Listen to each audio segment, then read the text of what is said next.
ఎలా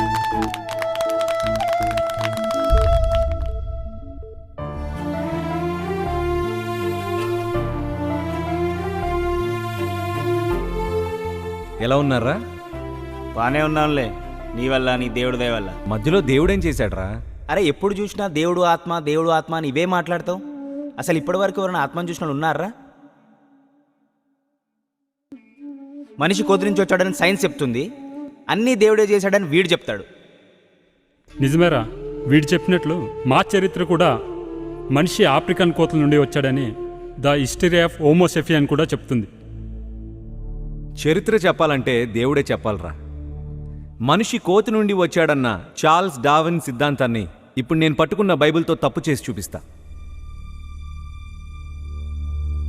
ప్రపంచానికే మధ్యగా కనిపిస్తున్న ఈ సముద్రం పేరు మధ్యధర సముద్రం.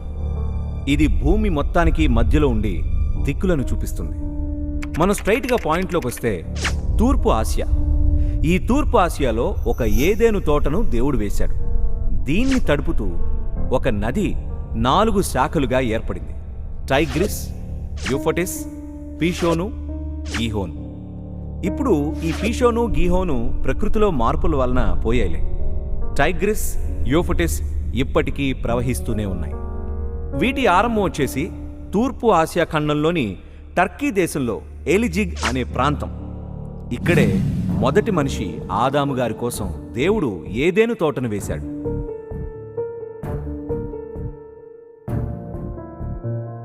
మనిషి జన్మస్థానం గూర్చి బైబిల్ క్రీస్తుపూర్వం 1500 సంవత్సరాల క్రితమే చెప్పింది.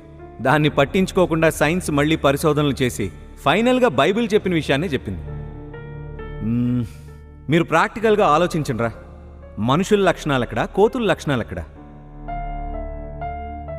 అది గమనించిన చార్ల్స్ డార్విన్ గారు తను చెప్పిన సిద్ధాంతం తప్పని చెప్పి చనిపోయారు.